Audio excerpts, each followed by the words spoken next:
चलिए, बहुत अच्छा प्रश्न आपने पूछा है। सबसे पहले नमस्कार, प्रणाम। आप देख रहे हैं अपना विशेष कार्यक्रम। आज आपको धनतेरस क्यों करें, क्या क्या सामग्री खरीदें, आप अमजद जी ने बहुत अच्छा प्रश्न किया है। अब आप लोगों को हम बता दें, धनतेरस धनवंतरी भगवान का जिस दिन जन्म हुआ है। अब आपको इसके बारे में बता दें, उससे पहले दो लाइन का संदेश आप लोगों को दूं। तुम्हारा सबसे बड़ा दुश्मन, आपका सबसे बड़ा दुश्मन तुम्हें उतना नुकसान नहीं पहुंचा सकता जितनी आपकी तुम्हारे अंदर की विचार, यानी कि आपको आपका दुश्मन पराजित नहीं कर सकता है, लेकिन आपके अंदर दुष्भावना का जो विचार उत्पन्न हो जाता है वही देता है। और इस दिवाली अब आपको अपने अंदर का जो द्वेष भावना है उसे दूर करना चाहिए। चलिए हम बताते हैं, हिंदू कैलेंडर के अनुसार यानी पंचांग के अनुसार धनतेरस को करें या ना करें तो हम आपको बताएं। धनतेरस को करें एक कार्य, 7 कार्य होते हैं, 7 कार्य आपसे बताए जा रहे हैं।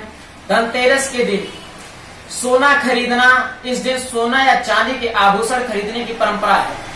सोना भी लक्ष्मी और बृहस्पति का प्रतीक माना जाता है। जो सोना हम लोग खरीदते हैं ना, ये महालक्ष्मी का प्रतीक माना जाता है और बृहस्पति देवगुरु बृहस्पति हुआ, उनका भी प्रतीक माना जाता है, इसलिए सोना खरीदें। कुछ लोग सोने या चांदी के सिक्के खरीदते हैं। नंबर दूसरा, बर्तन खरीदना, इस दिन पुराने बर्तनों को बदल करके यथाशक्ति भाव, यानी आपका जितना समर्थवान है आप उतने अच्छे पीतल के या चांदी के गृह उपयोगी बर्तन आप खरीद सकते हैं। नहीं कुछ खरीद सकते हैं तो चांदी का एक चम्मच ही खरीद लें, लेकिन खरीदना चाहिए। पीतल के बर्तन लक्ष्मी और बृहस्पति के प्रतीक हैं, अतः इस दिन सोना नहीं खरीदे पा रहे तो पीतल के बर्तन ही खरीद लें, क्योंकि बहुत लोग सोना नहीं खरीद पाते हैं। और जो सोना चांदी या बर्तन नहीं खरीद पाते उनके लिए सबसे उत्तम उपाय बता रहा हूं। उपाय नंबर 3, धनिया खरीदना चाहिए। इस दिन जहां ग्रामीण क्षेत्रों में धनिये के नए बीज खरीदते हैं, वहीं शहरी क्षेत्र में पूजा के लिए साबुत धनिया खरीदते हैं। इस दिन सूखे धनिया के बीज को पीस करके गुड़ के साथ मिला करके एक मिश्रण बना करके नैवेद्य तैयार करते हैं। धनिया बहुत ही उत्तम चीज है। धनिया को ग्रामीण क्षेत्रों में लोग खरीद करके अपने लिए नया धनिया का बीज खरीदते हैं, और शहरी क्षेत्रों में आप लोग देखते होंगे जब आप ऑफिस घर दुकान का पूजन होता है तो पोटली में धनिया रखा जाता है। धनिया इसलिए रखा जाता है क्योंकि धनिया धनवंतरी का रूप माना गया है, इसलिए इसका नाम भी धनतेरस है। आज त्रयोदशी तिथि के दिन धनवंतरी जी का दिन हुआ जाता है, इसलिए इसे धनतेरस भी कहा जाता है। चौथा आपको बता दिया जाए, नए वस्त्र खरीदने चाहिए। इस दिन दिवाली पर पहनने के लिए नए वस्त्र खरीदें, परंपरा भी है। अन्य वस्तु 5वां नंबर, इसके अलावा इस दिन दिवाली पूजन हेतु आप सामान खरीद सकते हैं। आपके पास ज्यादा पैसा नहीं है, और वैसे भी इस समय तो लोगों के पास पैसे नहीं है महाराज, तो लॉकडाउन को भी नजर रखते हुए दिवाली पूजन संबंधित आप सामग्री भी आज खरीद लें, जिससे आपको कल नहीं खरीदना पड़ेगा। और बहुत लोगों का मानना होता है दिवाली के दिन हमें पैसा नहीं खर्च करना होता है, तो इस दिन मान लीजिए महालक्ष्मी जी का और गणेश जी का मूर्ति खरीद लें, नए नए पोशाक खरीद लें, अच्छे अच्छे वस्त्र खरीद लें, और खील बतासे आदि खरीदे जाते हैं। जो प्रसाद बांटे जाते हैं ना दिवाली के दिन, उसे भी आज के दिन हम लोग खरीद सकते हैं। धनवंतरी और लक्ष्मी पूजा, इस दिन समुद्र मंथन के दौरान धनवंतरी देव अमृत का कलश लेकर के प्रकट हुए थे।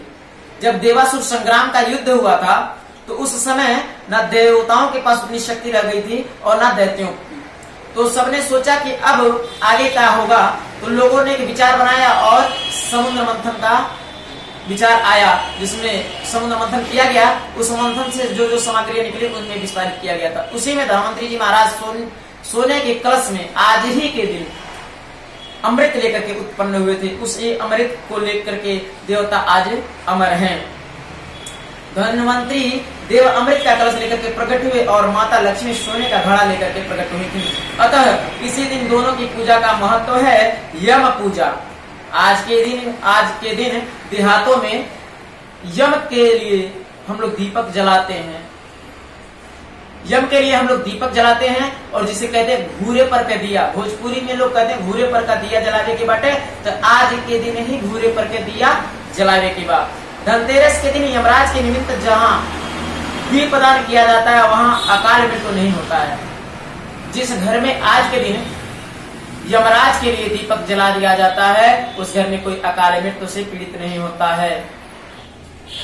पंडित जी जी धनतेरस के लिए तो आपको बताएं। जी बहुत बहुत शुक्रिया, मतलब बहुत बहुत धन्यवाद है आपका। धन्यवाद। हमारा कर्तव्य था। धनतेरस के पर मतलब धन वर्षा हेतु उपाय ये क्या चीज है? जी बताते हैं आपको। धनतेरस पर धन वर्षा हेतु उपाय बताए। बहुत अच्छा प्रश्न आपने लोगों के लिए किया है, जनहित के लिए बहुत ही सुंदर प्रश्न आपने किया है। चलिए हम बता देते हैं। धनतेरस पर्व पर धन वर्षा हेतु कुछ उपाय आपको बताए जा रहे हैं। धनतेरस पर गोमती चक्र के उपाय से आने वाले दिनों में व्यक्ति के पास से धन की कमी दूर हो जाती है। धनतेरस पर 5 गोमती चक्र पर चंदन लगा करके लक्ष्मी पूजा करें। गोमती चक्र आपको सुनारों की दुकान पर या कंसारी की दुकान पर, यानी जहां पूजा का सामान मिलता है वहां मिल जाएगा। और वहां से आपको 5 गोमती चक्र लेने हैं और उस पर चंदन, लाल या पीला चंदन लगा करके लक्ष्मी पूजन करें और लक्ष्मी मंत्रों का जाप करें। धनतेरस पर लक्ष्मी गणेश और कुबेर महाराज का पूजन करने के बाद रात को 21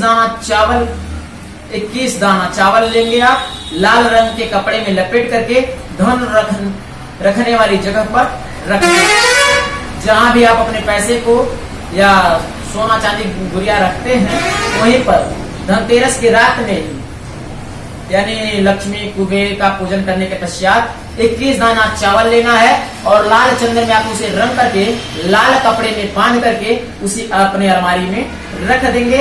इससे बहुत ही ज्यादा लाभ होगा। धन रखने वाली जगह पर रख दें। धनतेरस के दिन इस उपाय से आर्थिक जो आपकी समस्याएं हैं समाप्त होती नजर आती हैं। धनतेरस से भाई दूज तक 11 कौड़ियों को लाल कपड़े में रख करके श्री सूक्त का पाठ, श्री लक्ष्मी जी का एक श्री सूक्त आता है, पाठ है, बहुत अच्छा पाठ है। इसे इंसान अगर कर ले तो उसके जीवन में कभी भी पैसे की कमी नहीं आती है। तो आज से दिवाली का समझे शुरुआत होता है और ये जाता है भाई दूज तक। तो उस दिन तक अगर 11 कौड़ी टोटल मिलाकर के 11 गोमती चक्र अगर आप अपनी तिजोरी में रखते हैं तो आपका बहुत ही फायदा होगा। और श्री सूक्त का पाठ करते रहने से धन संबंधित तमाम तरह की बाधाएं दूर होती हैं। अचानक धन की प्राप्ति भी होती है। धनतेरस के शाम को 13 दीपक जलाएं।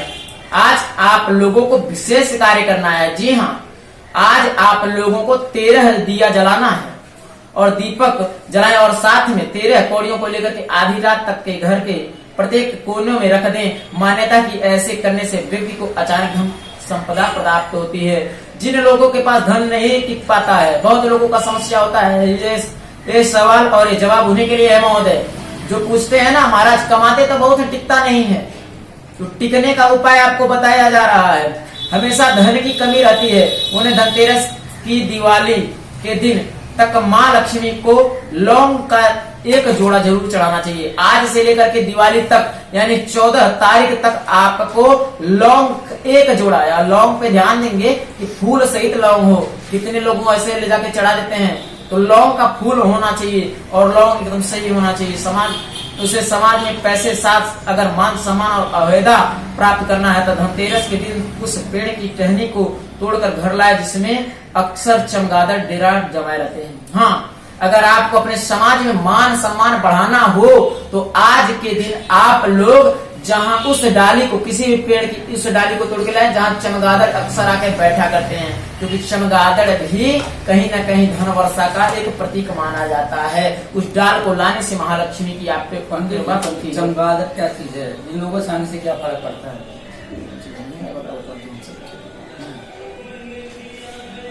चमगादड़ एक चिड़िया या उसे कीट पतंगा भी मान सकते हैं। उसमें कहीं न कहीं से जब सागर मंथन हुआ था उसमें से इसकी भी उत्पत्ति हुई थी और ये सदा उल्टे लटके रहते हैं, यानी उन्हें सीधा आप लटकता नहीं पाएंगे। और उसका कहीं न कहीं महालक्ष्मी से कुछ उनका सवारी भी माना जाता है, बहुत जगह उनका देखा गया। तो इसलिए जब उनकी सवारी का आप पूजन करोगे तो उससे आपका भी सफल माना जाता है। मुख्य कमरे में रखने से सभी तरह की दुख दूर हो जाती हैं। जय श्री कृष्णा।